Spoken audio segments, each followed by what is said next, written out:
यं ब्रह्मा गुणवन्ति वेस्तवे सायपदक्रमोपनिषदे गायन्ति यं सामगा ज्ञानावस्थितगतेन पश्यन्ति यं योगिनो यशान्तं न विदुषुरासुरगणा देवालय तस्मै वसुदेवतं देवं कंसचाणूरमर्दनं देवकी परमानन्दं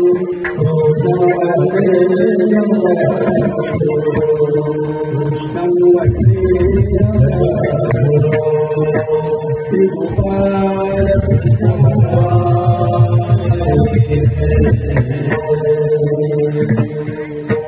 जय जय गोपाल कृष्ण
चितूर भक्ती आवडते देवा हे चितूर भक्ती आवडते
हे थोर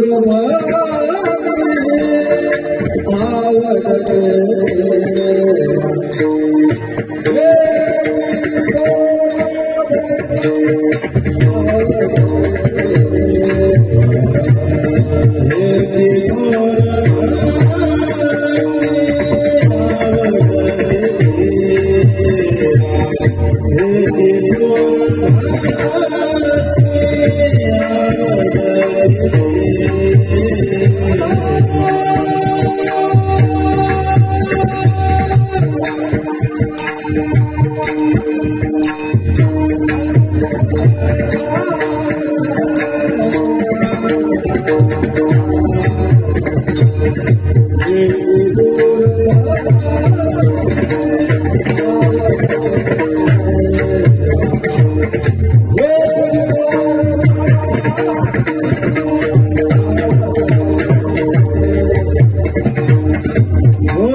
श्रीकृष्ण चक्रवर्ती फाउंडेशन द्वारा आयोजित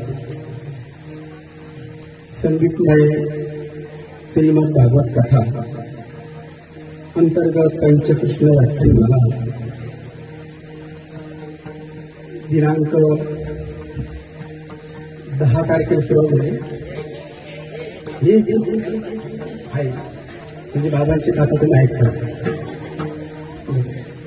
आणि दिनांक 1 तारखेला या ठिकाणी श्री श्राव्य असं श्रीमद भागवत कथा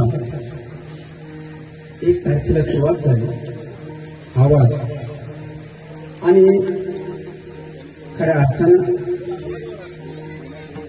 उत्कृष्टपणे आपल्यासमोर श्रीमद भागवत कथा भागवत कथा आपल्या अशा अमृतमय वाणीतून बाबांनी आपल्यासमोर 1 तारखेला सुरुवात केली आणि आज खऱ्या अर्थानं या भागवत कथेचा हा आता सांगता समारोपाचा जात आहे.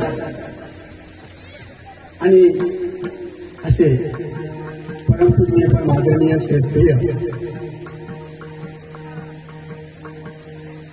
कीर्तनवीर कीर्तन करत असताना कीर्तन शिकत असताना ते भागवत कथा शिकवून गेले. कळालंच नाही आम्हाला. टाळ्या वाजवतात.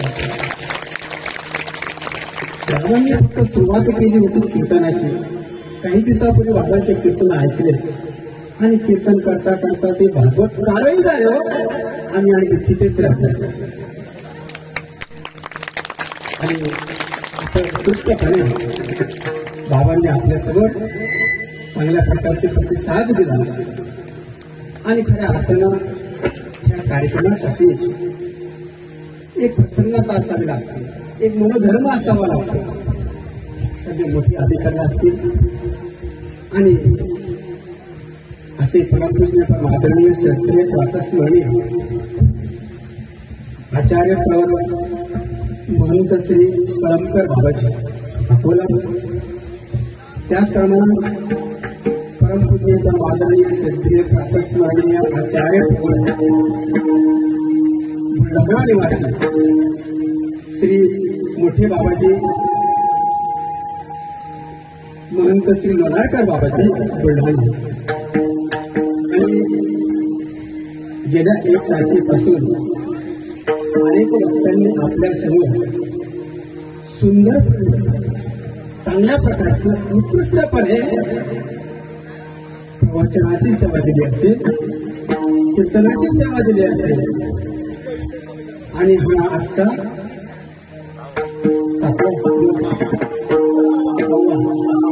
आणि हा आजचा 7व्या दिवसाची कीर्तनाची सेवा ती माझ्याकडे देण्यात आली, आणि या ठिकाणी उत्कृष्टपणे सूत्रसंचालन करतात असे परमपूज्य आदरणीय श्रद्धेय श्री गोविंदराव दादाजी बेडकर, त्याचप्रमाणे परमपूज्य आदरणीय श्रद्धेय हर्षराज दादाजी दामोदेकर सरेगाव, त्याचप्रमाणे या परिसरातील सर्वच संत महंत वास्तविक बंधू आणि भगिनींना, आणि परमपूज्य आदरणीय श्रद्धेय श्री विश्वनाथ दादाजी संवत्सरकर, त्याचप्रमाणे काल ज्यांचं आपण या ठिकाणी सुरसावली असं कीर्तन आपण ऐकलं अशा तपस्विनी शीतलताई भोसले बराड शेवाळा, आणि आपण सर्वच या गावातील सर्वच उपदेशी ग्रामस्थ, कोणतं गाव? बोधना, सर्वच या ठिकाणी परिसरातील भाविक बंधू आणि भगिनी काही दिवसापूर्वी मी कीर्तन करण्यासाठी आपल्या खामगाव परिसरामध्ये आलो होतो. त्यावेळेला माझी नेमकी सुरुवात होती कीर्तनाची, पण कीर्तन कसं करावं हे माहिती नव्हतं. त्यावेळेला मी मानवा वास्तव शिक्षण संस्था वाघोरी या आश्रमामध्ये अध्ययन करत असताना, आणि याच परिसरामध्ये असलेलं जे गाव आहे खामगावच्या पलीकडे असले सुटाळा, हाय का सुटाळ्याची मंडळी आली कुठे? सुटाळ्याचे बघता येईल का? हा आले इकडे समोर बसेल. आणि त्यावेळेला मी आलो. पहिलं कीर्तन माझं जर सुरुवात जर झाली असेल, बाबा कीर्तन करायचे पहिलं कीर्तन, आता तर बरेचसे झाले, पण अगोदर कीर्तन जर करायचं असेल कसं करावं हेही माहिती नव्हतं. आणि मी वांभुरीवरून सुटाळा या गावाला आलो. त्या ठिकाणी चांगल्या प्रकारचं संगीतमय कथा, प्रवचन, दुपारची पोथी असायची, अनेक कार्यक्रम त्या ठिकाणी चालायचे. आणि त्या ठिकाणी मला त्या ग्रामस्थांनी कीर्तनाची सेवा दिली, आणि खऱ्या अर्थानं त्या ठिकाणून त्या सुटाळा गावामधून आज खऱ्या अर्थानं मी उभं जे आहे आपल्यासमोर, पहिलं कीर्तन जर झाले असेल तर हे फक्त आपल्या खामगाव गावामध्ये झालेलं आहे, तालुक्यात मध्ये झालं. आणि म्हणून आज खऱ्या अर्थानं बाबांच्यामुळे, त्यांच्या प्रेमामुळे आज मला आपल्या सर्वांचं दर्शन घेण्याचा योग आला. आणि म्हणून आपल्या सेवेसाठी निवडलेला अभंग जगद्गुरु जगद्वंदनीय श्रेष्ठ संत शिरोमणी असलेले, देहूचे सुप्रसिद्ध असलेले संत तुकाराम महाराज यांच्या दात्यातील 4 चरणाचा अभंग आपल्या सेवेसाठी निवडलेला आहे. गोपाला गोपाला देवकी नंदन गोपाला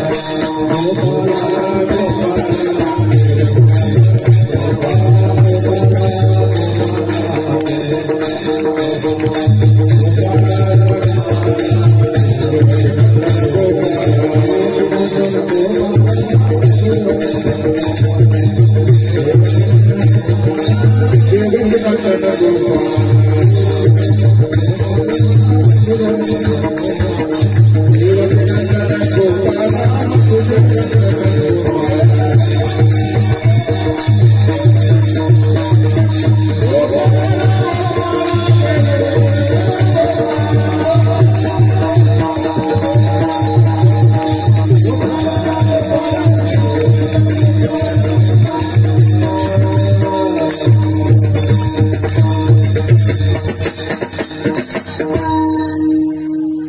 याची थोर भक्ती आवडते देवा संकल्पावे माया संसाराची देवी अनंते तैसेची राहावे चित्ती असू द्यावे समाधान वाहिल्या उद्वेग दुःखची केवळ भोग येते फळ संचिताचे देवीले अनंते तैसेची राहावे चित्ती असू द्यावे समाधान तुका मने घालू तयावरी भार वारुमा संसार देवा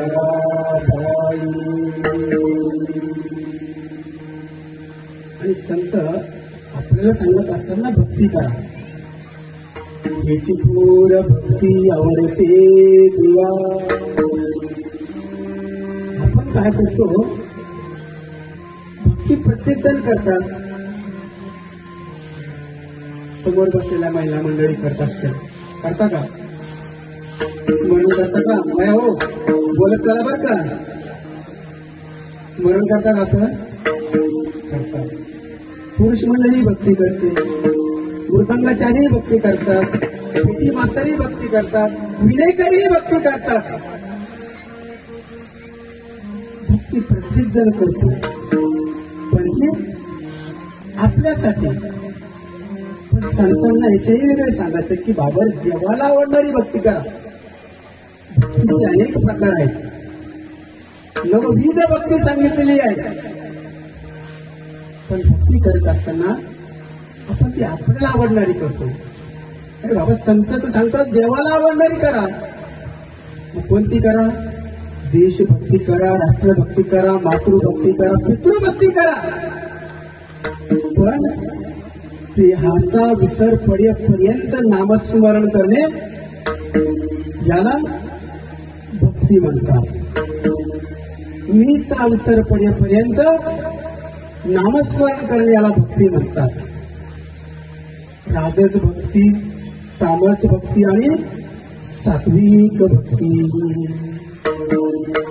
आपण करतो ती आपल्याला आवडणारी. राजस भक्ती म्हणजे कशी आपल्या मुलाबाळाचं चांगलं झालं पाहिजे घरामध्ये चांगल्या प्रकारचं सुख मिळालं पाहिजे नाहीतर एखाद्याचं वाईटही झालं पाहिजे याला म्हणतात राजस भक्ती. तामस भक्ती म्हणजे कशी आता या ठिकाणी हा भागवत कथेचा कार्यक्रम चालू आहे सुंदर प्रकारचं बाबांचं निरूपण इथे चालू आहे अनेक कीर्तन काय केले अनेक प्रवचन कारण या ठिकाणी सांगून गेले आपल्याला पण एखादा त्याच्यामध्ये एक नाठाळ असतो काय हो त्यांना काय काम आहे त्यांचा धंदा आहे याला काय म्हणतात तामस वृत्तीची माणसं याला तामस म्हणतात. सात्विक भक्ती म्हणजे जो परमेश्वर आपल्याला मिळाला पाहिजे तो देव आपल्याला भेटला पाहिजे आणि मग त्या देवाकडे जाण्यासाठी अगोदर आपल्याला त्या देवाचे नाव समजलं पाहिजे. भक्ती का करायची पण कोणाची करायची हे सगळ्यात महत्वाचं समजणं गरजेचं आहे. आणि भक्ती करत असताना संत आपल्याला सांगतात देव म्हणे व्यासाची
हरिमुखे म्हणा हरिमुखे म्हणा पुण्याची गणना. संतांनी तर आपल्याला सांगितलं, संत ज्ञानेश्वर माऊली सांगतात, देव कोण करायचं, फूल म्हणजे काय, ओळख. मग अशी मी या ठिकाणी पटकनवरती उतरलो आणि माझ्या कार्यक्रमासाठी यायचं नेमकं कोण्या ठिकाणी हा कार्यक्रम आहे. आणि मग तिथे आल्यानंतर समोर दिसले, झेंडा लावलेला दिसला, गोपाला गोपाला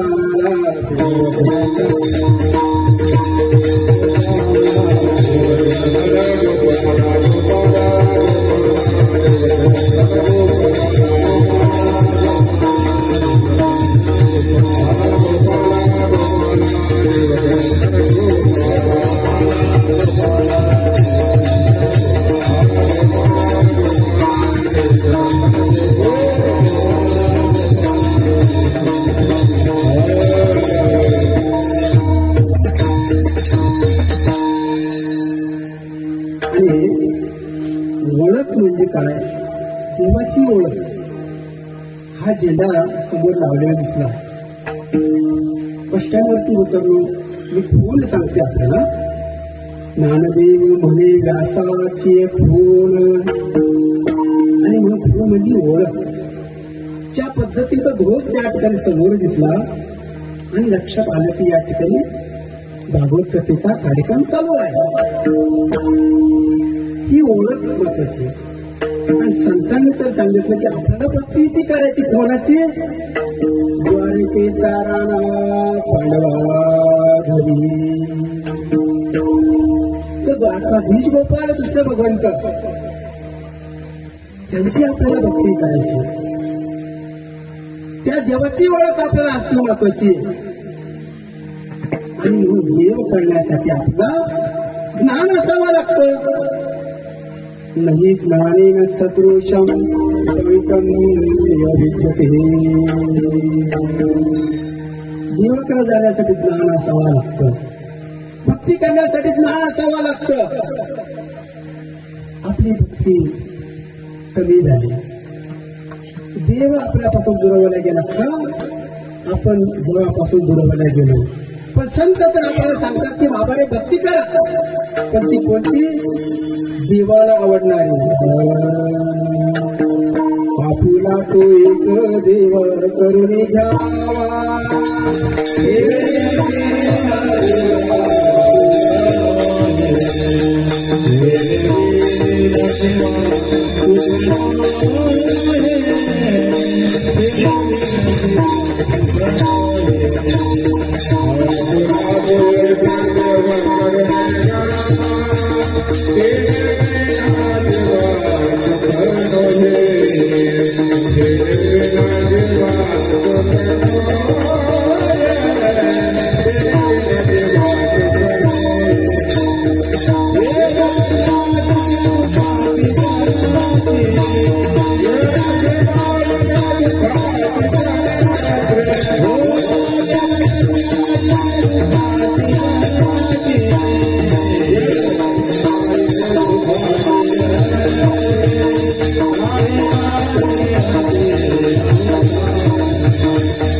आमच्या सर्व चक्र स्वामी सांगतात, भक्ती जैसी रामाची लक्ष्मणे केली. भक्ती जर केली असेल तर प्रभू रामचंद्रांनी केली. आपली भक्ती दुरावल्या गेलो आणि स्वामींच्या संविधानामध्ये असलेले अनेक भक्तजन आहेत, त्यांनी देवाला आपलं करून घेतलं. भक्ती करत असताना चांगल्या प्रकारची भक्ती असणं गरजेचं आहे. आपण काय झालं, महिला मंडळी इथे येऊन बसले आणि मग आता सगळं लक्ष पुढे पुढे लक्ष पुढे घरी गोपाला गोपाला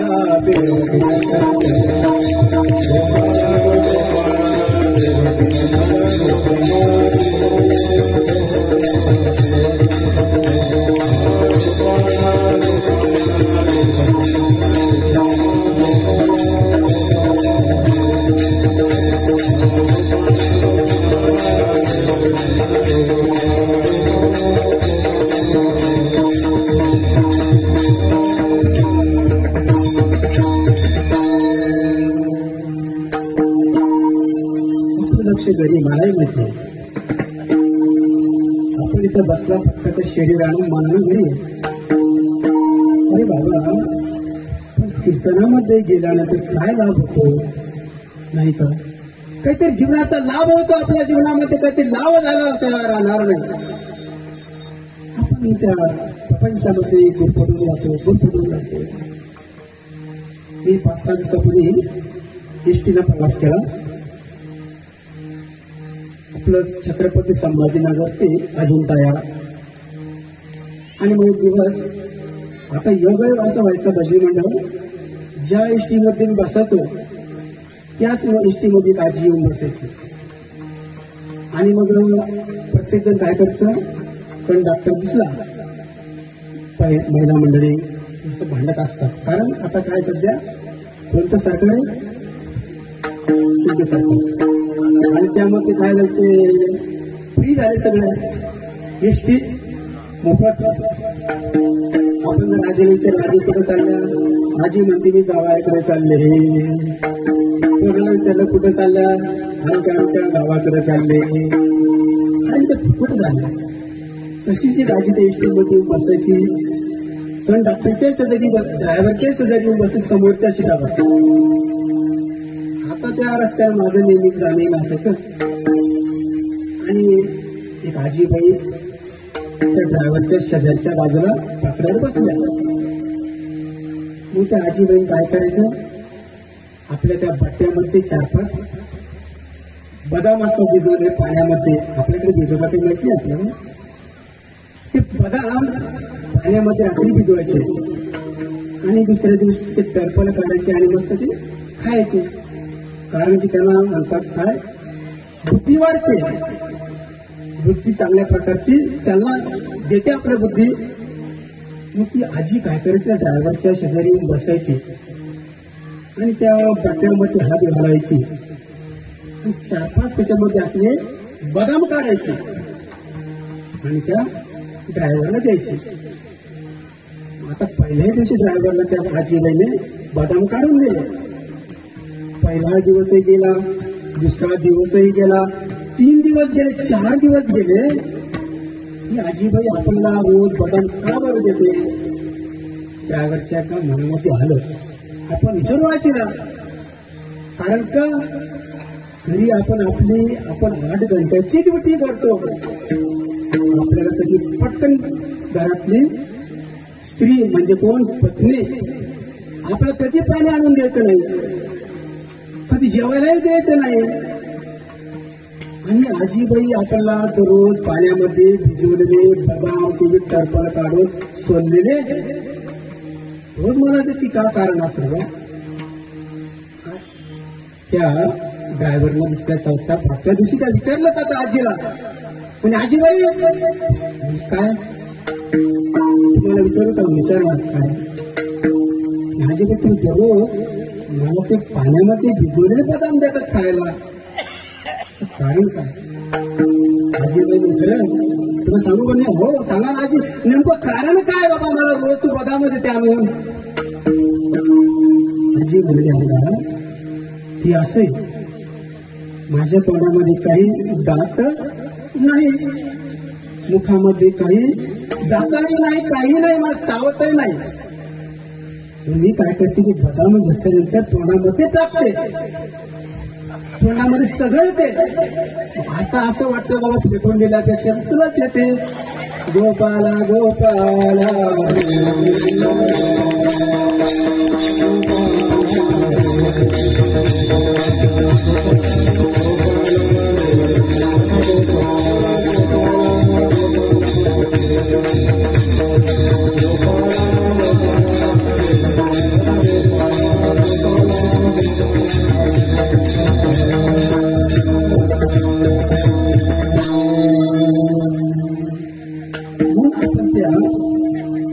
देवत्व जाण्यासाठी आपलं मन शुद्ध असावं लागतं, आपलं कर्ण शुद्ध असावं लागतं.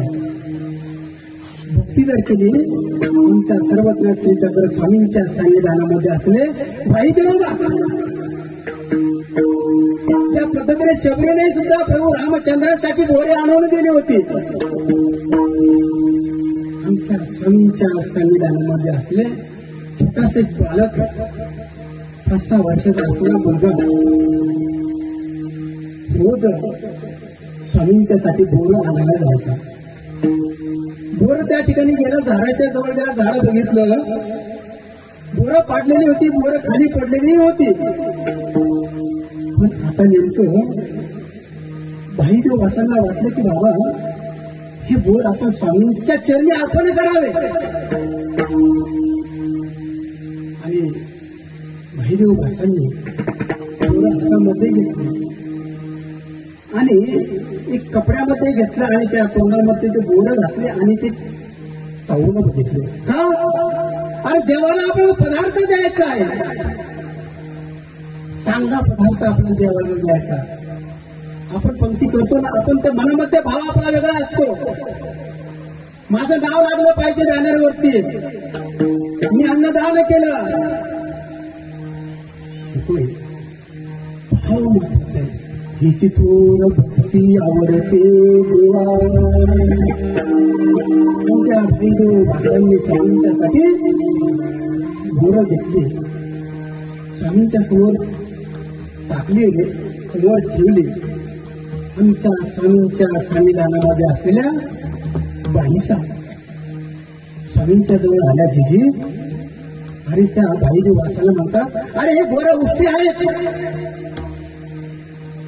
स्वामींना उष्ट बोरं देतो. त्यावेळेला स्वामी म्हणतात, जिजी बाई, बोरे जरी उष्टी असली, गजरी मंडळ बोरे जरी उष्टी असली ना, पण त्याचा भाव महत्वाचा आहे. देव आपला कसा आहे त्यासाठी भाव आपला चांगला असावा लागतो.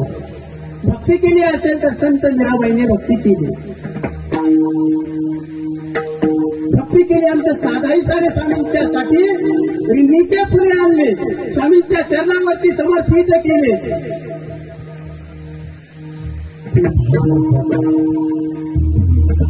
आणि म्हणून ज्या पद्धतीने संत मीराबाईने देवासाठी भक्ती केली हो, आपण करतो फक्त आपल्यासाठी. पण संतांना तर सांगायचं की देवासाठी, देवाला आवडणारी ती करा. एक वेळचा प्रसंग, संत मीराबाई एका राजमहालामध्ये राहत असताना काही एक मोलकरीण, एक स्त्री संत मीराबाईंच्या त्या राजमहालामध्ये आल्या. आणि आल्यानंतर तो भांडे घासायच्या, घरामध्ये असलेले भांडे घासायच्या आणि सेवा करायच्या त्या दररोज. आणि एक दिवस संत मीराबाईंच्या सोबत त्या राजमहालामध्ये राहत असताना जी भांडे घासणारी जी मोलकरीण आहे,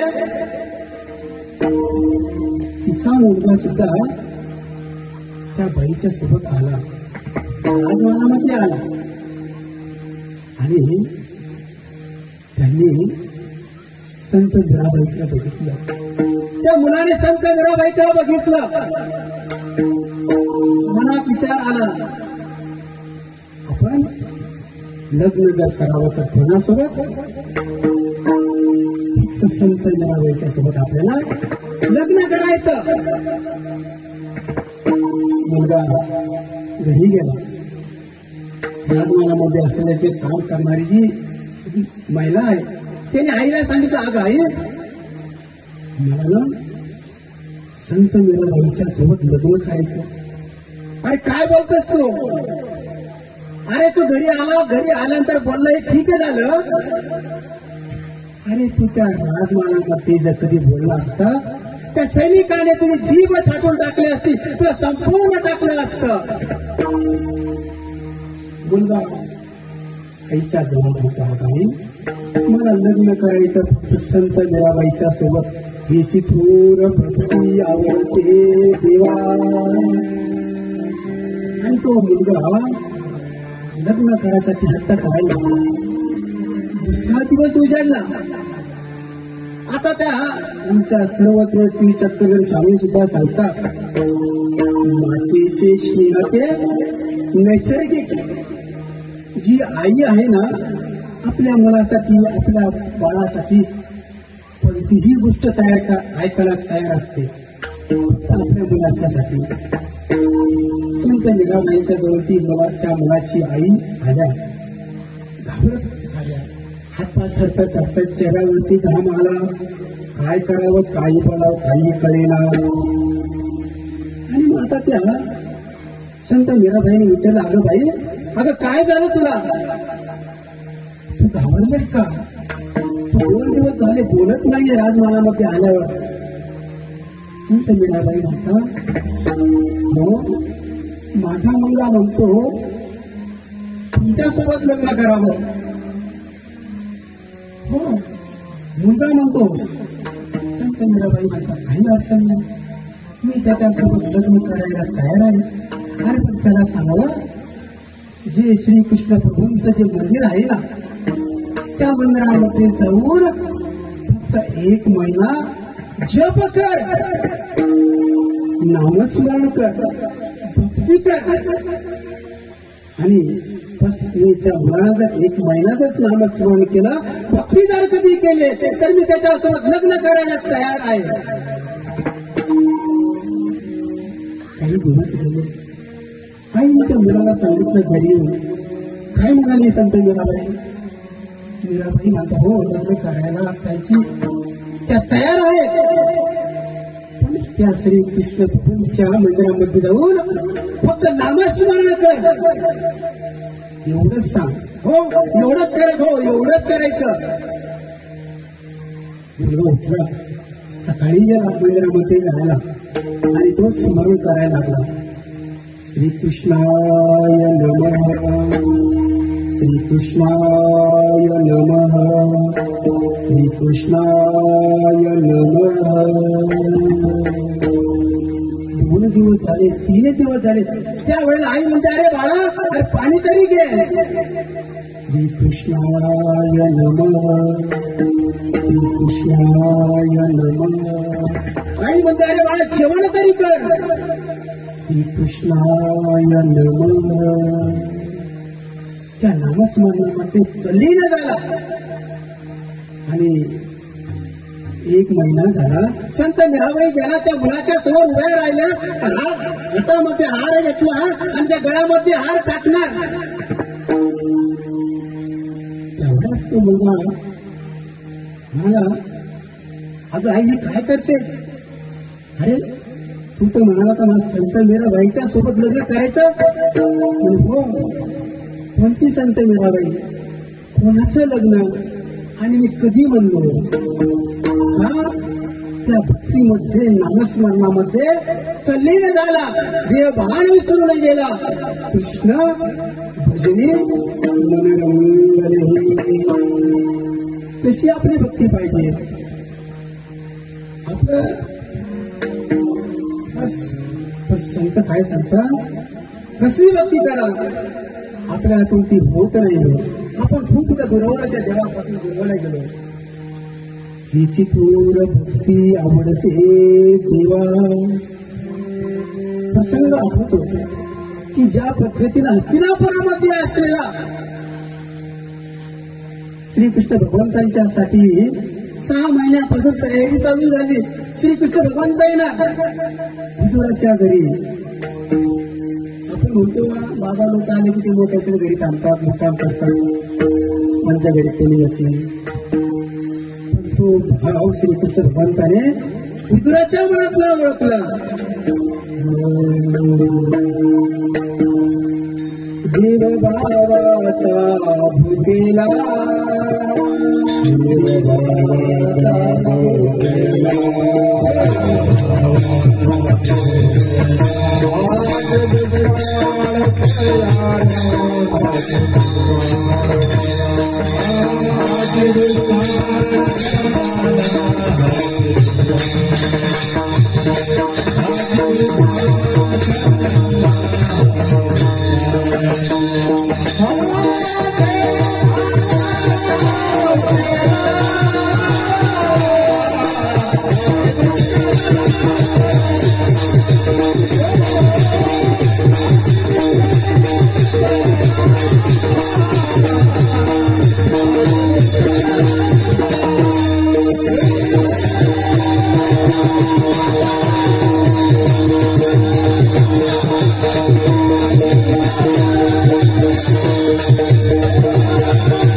जीव भावाचा भुकेला हा भावाचा पत्रम पुष्पम फलम तोयम योनिवत्या प्रयच्छति तदन्नतु प्रवृत वश्नामी प्रयतात्मनः. आपला भाव महत्वाचा आहे, पण आपण त्या दूर झालो, नको वाटतं ते संसार. कीर्तनामध्ये आल्यानंतर काहीतरी लाभ होईल ना. कीर्तन चांग कीर्तन चांग होय अंगारी या कीर्तनामध्ये आल्यानंतर या ठिकाणी आल्यानंतर काहीतरी लाभ होईल. या ना बाबांचा या ठिकाणी पोथी चालू, भागवत कथा चालू, तुमचं आल्यानंतर काय लाभ होईल सांगता येत नाही. सहज बोलणे हित उपदेश करुणी सायास सहज बोलल्याने लाभ होतो. कसा? एक महाराजांचं कीर्तन चालू होतं, असंच कीर्तन महाराज हे चांगल्या प्रकारचा दृष्टांत सांगत होते आणि मग कीर्तन चांगल्या प्रकारचं रंगात आलं आणि कीर्तनकार सांगायचे. आता त्या घरामध्ये काय झालं, पती पत्नीचं नेहमी भांडण असायचं. मी पत्नी म्हणाली, अहो कीर्तनाला जा. आपल्या गावामध्ये 7 दिवस झाले, आजचा 6वा दिवस बाबांची चांगल्या प्रकारची भागवत कथा चालू आहे. तिथं जाऊन काहीतरी श्रवण करा, काहीतरी लाभ होईल. आपण पण नास्तिकच होता. त्याला वाटलं जाणल्या ऐकायचं. सहज बोलणे हित उपदेश. आणि मग याच्या मनात आलं, जाऊ द्या, हिची बरोबर ऐकल्यापेक्षा, हिचे भांडण ऐकल्यापेक्षा आपण कीर्तनाला जाऊन बसावं. कीर्तनकार महाराजांचा दृष्टांत चालू होता. ते म्हणायचे, अनेका बसले का रानबा, उठले का रानबा, चालले का रानबा. महाराज दृष्टांत सांगत होते आणि योगायोगाने काय झालं, कीर्तनकार काय म्हणाले, आले का रानबा. योगायोगाने त्या माणसाचं नाव काय होतं, रानबाच होतं. महाराज सांगत होते, बसले का रानबा. खाली बसला आणि त्याला राग आला थोडा. महाराज लोकांनी हुशार असतात, काय गरज महाराजांना माझं नाव घ्यायची. नाही गेलो मी सत्याला, नाही गेलो कथा ऐकायला, पण बाबाला माझं नाव घ्यायची काय गरज. आणि तो खाली बसला. महाराजांचा दृष्टिकोन चालू होता, उठले का रानबा. हा उठून उभा राहिला. परत महाराज म्हणतात, चालले का रानबा. त्याला असा राग आला, काय ते कीर्तन असं काय असतं. कधी नवत गेलो महाराजांनी माझं नाव घेतं. महाराज हे लोक फोडीचे असतात. त्याचा राग आला. घरी गेला. पत्नीने विचारत, हो कीर्तन ऐकलं? हो. काय ऐकलं? आणि काय म्हणे, कधी नवत गेलं तर महाराजांनी माझं नाव घेतलं. काय नाव घेतलं? अहो म्हणे, पण तुम्ही काय कीर्तनात ऐकलं असेल ते तरी सांगा. पण काय ऐकलं? मी एवढंच ऐकलं. म्हणजे काय? आले का रानबा, बसले का रानबा, उठले का रानबा, चालले का रानबा. एवढंच ऐकलं. हो. तिथं काय गीतेचा गीतेचा श्लोक चालू होतं का? म्हणे नाही. ज्ञानेश्वर महाराजांची काही गोळी ऐकली का? म्हणे नाही.